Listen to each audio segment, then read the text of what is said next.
नमस्कार, मैं हूं हेमराज लोधी। आप देख रहे हैं राष्ट्रीय समाचार न्यूज। आज हम बंडा नगर के नगर परिषद के बाजू में हैं। यह नगर परिषद क्षेत्र बंडा के बीचों बीच और बांदी रोड पर स्थित है।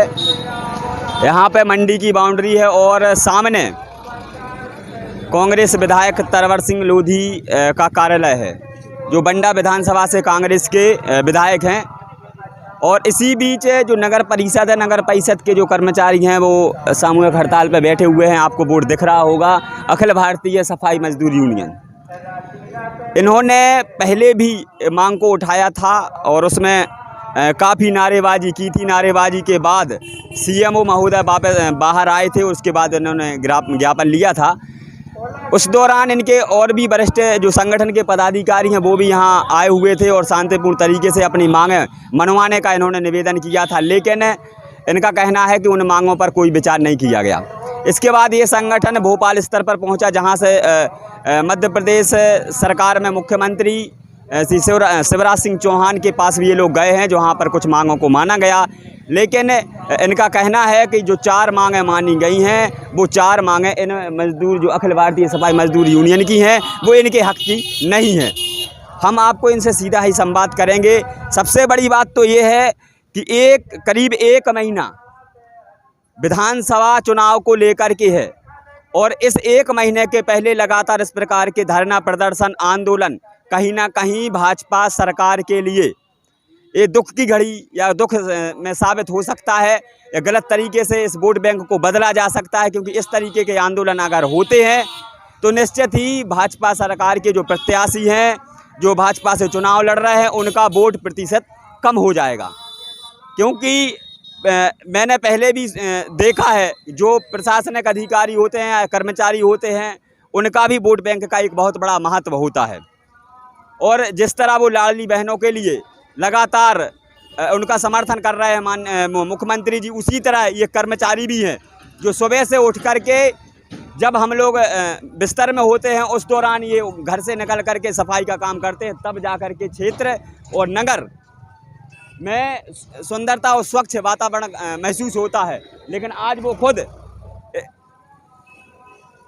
सुरक्षित नहीं है और ये हम कहा जा सकता है कि देखिए उनको मजबूरी में यहाँ बैठना पड़ रहा है। और सरकार में मुख्यमंत्री जी, आपको ये बात को समझना चाहिए कि ये भी एक इंसान है और इनकी भी कुछ मांगे हैं, इनके भी कुछ परिवार हैं, इनके हक के लिए भी आपको बात करनी होगी। अगर ऐसा नहीं होता तो ये जन आक्रोश आपके लिए, आपकी सरकार के लिए मुसीबत बन सकता है। हम आपको बात कराते हैं इनके अध्यक्ष से। क्या नाम है आपका? धर्मेंद्र वाल्मीकि। आपने करीब 2 महीने पहले भी एक ज्ञापन दिया था, जिस सीएमओ महोदय मुश्किल से दिक्कत के साथ बाहर थे। हम 2 घंटे खड़े रहे, उसने नहीं लिख ले, पर हम लोगों ने वहाँ मतलब वो नारे लगाए, नारेबाजी किए। 1 घंटे के बाद में सीएमओ साहब निकले, उनने पूछा क्या है, तो उनने बस आश्वासन दे दिया हम लोगों को, हुआ कुछ नहीं है।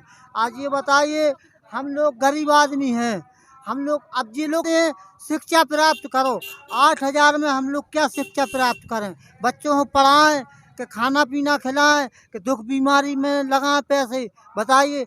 आज हम लोग जो सुअर मुअर पालें, 181 चल गए है। महाजन कहते हैं सुअर न पालो, तुम्हारे ये गंदगी करते हैं। हम लोगों का एक वो रोजगार है तो वो भी छीन रहे हैं लोग। अब बताओ, हम लोग 8,000 में क्या करें? बच्चों को पढ़ाएं कि बीमारी में लगाएं कि शादी ब्याह करें? आज हम बच्चों की शादी ब्याह के लिए जाते हैं, हमारे बच्चे सियाने हो गए, हम लोग 92 से 96 से काम कर रहे, 8,000 रुपये पे डले हैं। अब मुख्यमंत्री जी कहते हैं हमारी लाड़ी बहनाएं योजनाएं चल रही, ये बैठी उनकी बहनाएं। बताओ, हम लोग दुखी हैं, हम लोगों का कोई पालन पोषण नहीं। अब ये कोरोना काल पर हम लोग और सब बस्ती के भीतर सो रहे और हम लोग जग रहे। सुबह 4 बजे से उठ रहे, सफाई कर रहे, और आप अपने भाई की लाज छीनने से डर रहे कि हमारे लिए कोरोना ना हो जाए। तो हम लोगों ने उठाकर उनके लिए दफनाया, उनको उनकी मट्टी लेके उनका वो है जो अभी क्या चाहते हैं आप? अभी क्या चाहते हैं? हम लोग ये चाहते हैं, मुख्यमंत्री जी को हम लोगों ने 18 सूत्री मांगों का ज्ञापन दिया था।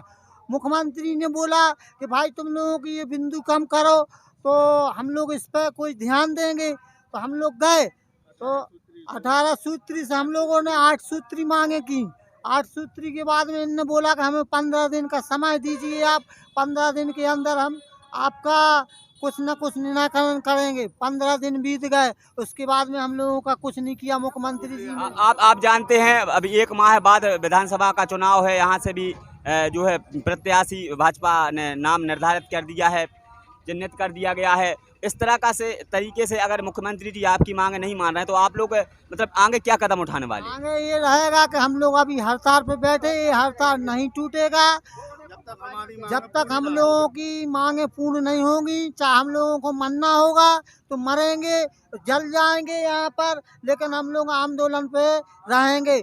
और ये बोलते हैं कांग्रेस पार्टी के हैं, हम लोग जैसे सफाई कर, हम लोगों को कांग्रेस से क्या लेना और ये जनता पार्टी से क्या लेना। हम लोग तो मजदूरी कर रहे हैं, तो मजदूरी हम लोगों की टाइम पे दो, है टाइम पे मजदूरी नहीं मिलेंगे हम क्या करेंगे? आपने सुना है, ये दर्द है इन लोगों का। हम और भी बात करेंगे क्योंकि यहाँ महिला शक्ति भी बैठी हुई हैं। माननीय मध्य प्रदेश के मुख्यमंत्री लाडली बहना योजना चला रहे हैं, लेकिन लाडली बहना योजना में इनको दायरे से बाहर रखा गया है। ये भी लोग बता रहे हैं कि क्या ये महिलाएं मुख्यमंत्री जी की बहनें नहीं हैं। तो हम भी उनसे बात करेंगे कि उनके लिए मुख्यमंत्री जी ने आखिर क्या सहायता दी है। क्या नाम है? हमारा आदमी आपको जो मुख्यमंत्री जी योजना चला रहे हैं बहना, कुछ नहीं मिला हम लोगों को। नहीं मिला है मिलेगा, कितना मिला? कुछ भी नहीं मिला हम लोग को। आपको कितना लाभ? कुछ नहीं हम लोगों को, हम लोग नहीं मिला।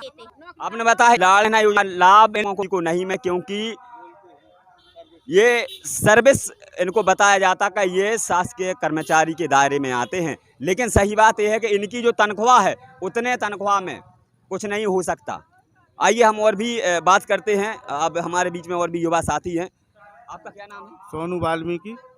आप लोग जो ये धरना दिया है, अभी समय चुनाव का चल रहा है, लगातार क्षेत्र में प्रचार प्रसार हो रहे हैं, पार्टियों के मंत्री लोग आ रहे हैं, सांसद लोग आ रहे हैं, और आप लोग धरने पे बैठ रहे हैं। नहीं सर, ये सुना है कि सर सफाई कर्मी हर कर्मचारी वर्ग के रीढ़ की हड्डी कहलाती है। ये सिर्फ कहने का है कि सफाई कर्मी हर विभाग हर कर्मचारियों को रीढ़ की हड्डी कहलाती है, लेकिन ये सब बोलने का है। उस तरीके से ना कोई हम लोगों को देखता है, ना हम लोगों पे कोई मंत्री नेता ध्यान देते हैं।